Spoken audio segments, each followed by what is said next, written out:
The Giver by Lois Lowry. Chapter 1. It was almost December, and Jonas was beginning to be frightened. No, wrong word, Jonas thought. Frightened meant that deep, sickening feeling of something terrible about to happen. Frightened was the way he had felt a year ago when an unidentified aircraft had overflown the community twice. He had seen it both times. Squinting toward the sky, he had seen the sleek jet, almost a blur at its high speed, go past, and a second later heard the blast of sound that followed. Then one more time, a moment later, from the opposite direction, the same plane. At first, he had been only fascinated. He had never seen aircraft so close, for it was against the rules for pilots to fly over the community. Occasionally, when supplies were delivered by cargo planes to the landing field across the river, the children rode their bicycles to the riverbank and watched, intrigued, the unloading and then the takeoff directed to the west, always away from the community. But the aircraft a year ago had been different. It was not a squat, fat-bellied cargo plane, but a needle-nosed single-pilot jet. Jonas, looking around anxiously, had seen others, adults as well as children, stop what they were doing and waited, confused, for an explanation of the frightening event. Then all of the citizens had been ordered to go into the nearest building and stay there. Immediately, the rasping voice through the speakers had said, "Leave your bicycles where they are." Instantly, obediently, Jonas had dropped his bike on its side on the path behind his family's dwelling. He had run indoors and stayed there, alone. His parents were both at work, and his little sister Lily was at the child care center where she spent her after-school hours. Looking through the front window, he had seen no people. None of the busy afternoon crew of street cleaners, landscape workers, and food delivery people who usually populated the community at that time of day. He saw only the abandoned bikes here and there on their sides. An upturned wheel on one was still revolving slowly. He had been frightened then. The sense of his own community silent, waiting, had made his stomach churn. He had trembled. But it had been nothing. Within minutes, the speakers had crackled again, and the voice, reassuring now and less urgent, had explained that a pilot in training had misread his navigational instructions and made a wrong turn. Desperately, the pilot had been trying to make his way back before his error was noticed. "Needless to say, he will be released," the voice had said, followed by silence. There was an ironic tone to that final message, as if the speaker found it amusing, and Jonas had smiled a little, though he knew what a grim statement it had been. For a contributing citizen to be released from the community was a final decision, a terrible punishment, an overwhelming statement of failure. Even the children were scolded if they used the term lightly at play, jeering at a teammate who missed a catch or stumbled in a race. Jonas had done it once, had shouted at his best friend, "That's it, Asher, you're released," when Asher's clumsy error had lost a match for his team. He had been taken aside for a brief and serious talk by the coach, had hung his head with guilt and embarrassment, and apologized to Asher after the game. Now, thinking about the feeling of fear as he pedaled home along the river path, he remembered that moment of palpable, stomach-sinking terror when the aircraft had streaked above. It was not what he was feeling now with December approaching. He searched for the right word to describe his own feeling.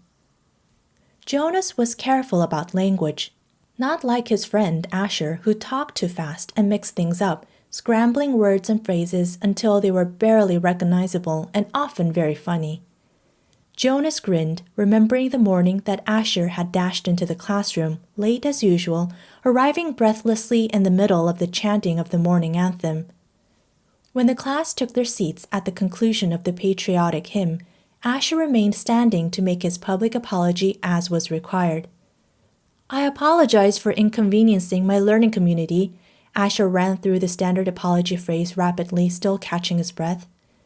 The instructor and class waited patiently for his explanation. The students had all been grinning because they had listened to Asher's explanations so many times before. I left home at the correct time, but when I was riding along near the hatchery, the crew was separating some salmon. I guess I just got distraught watching them. I apologized to my classmates, Asher concluded. He smoothed his rumpled tunic and sat down.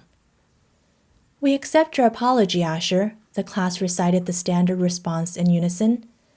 Many of the students were biting their lips to keep from laughing. I accept your apology, Asher, the instructor said. He was smiling. And I thank you because once again you have provided an opportunity for a lesson in language. Distraught is too strong an adjective to describe salmon viewing. He turned and wrote distraught on the instructional board.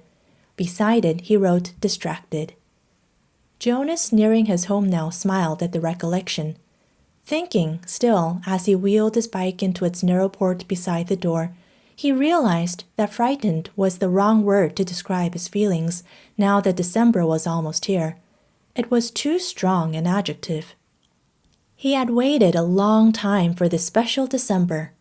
Now that it was almost upon him, he wasn't frightened, but he was eager, he decided.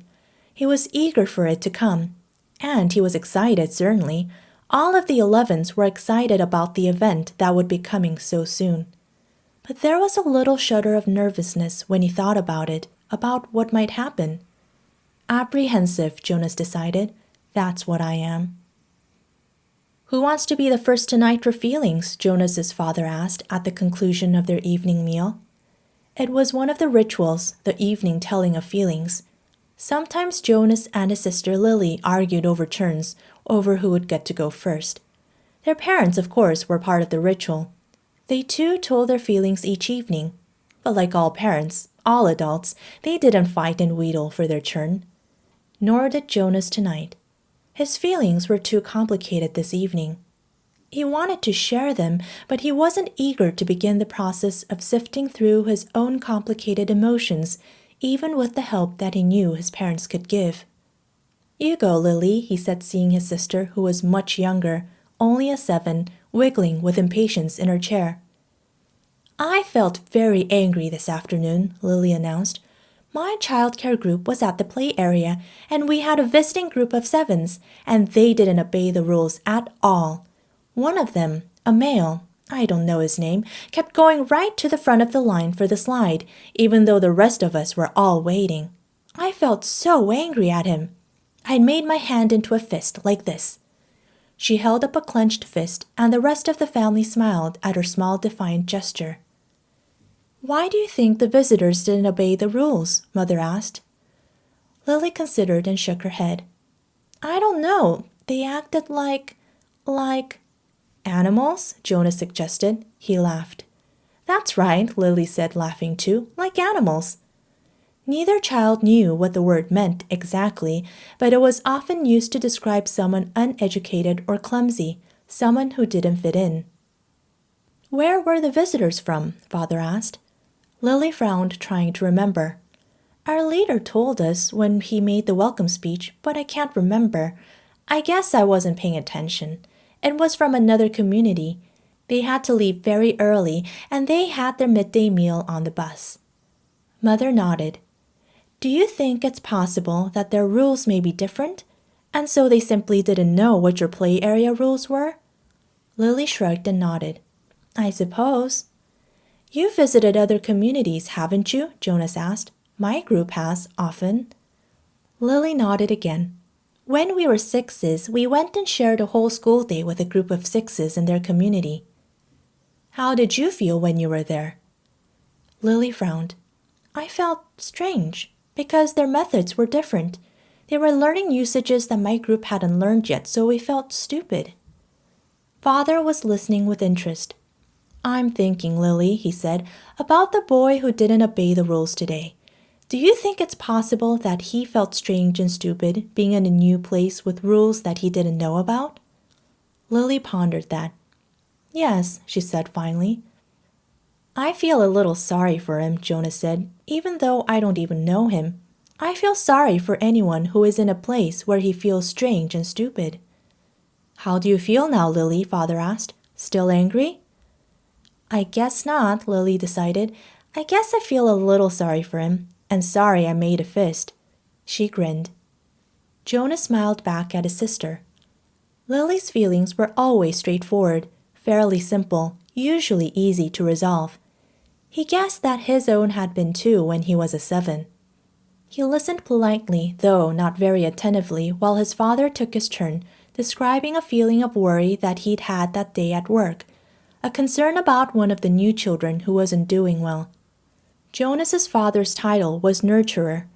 He and the other nurturers were responsible for all the physical and emotional needs of every new child during its earliest life.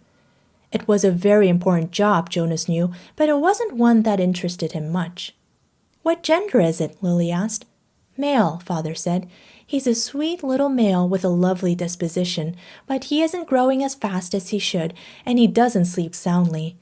We have him in the extra care section for supplementary nurturing, but the committee's beginning to talk about releasing him. Oh no, Mother murmured sympathetically. I know how sad that must make you feel. Jonas and Lily both nodded sympathetically as well. Release of new children was always sad, because they hadn't had a chance to enjoy life within the community yet, and they hadn't done anything wrong. There were only 2 occasions of release which were not punishment. Release of the elderly, which was a time of celebration for a life well and fully lived, and release of a new child, which always brought a sense of what could we have done.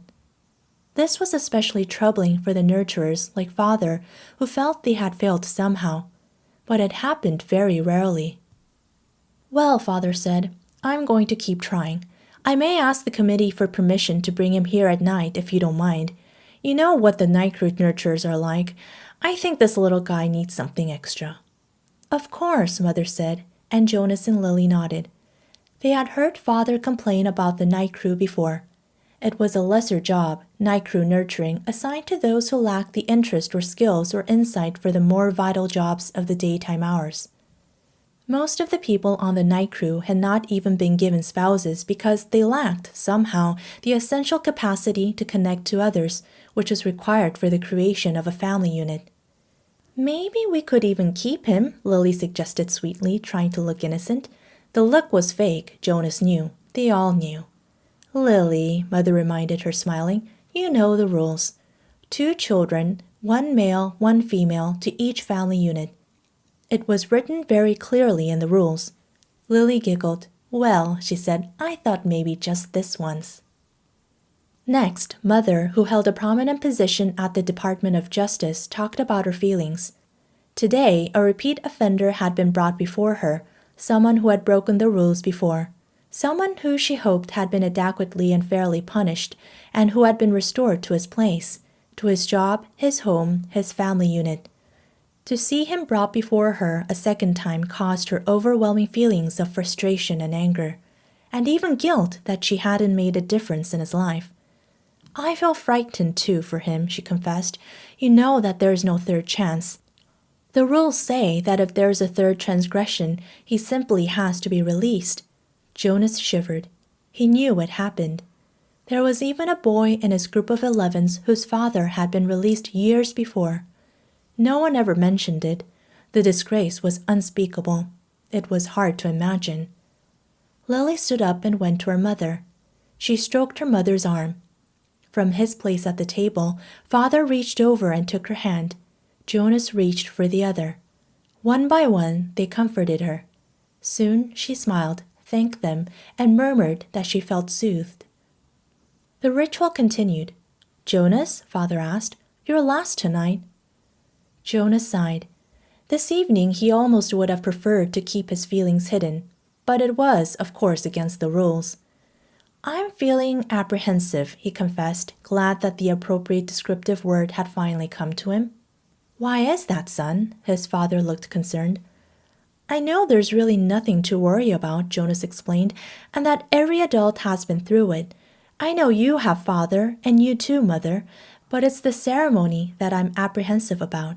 It's almost December. Lily looked up, her eyes wide. The ceremony of 12, she whispered in an odd voice. Even the smallest children, Lily's age and younger, knew that a lay and the future for each of them. I'm glad you told us of your feelings, Father said.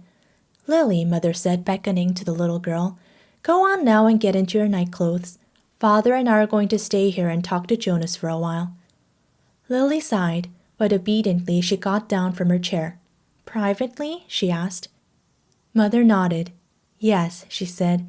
This talk will be a private one with Jonas.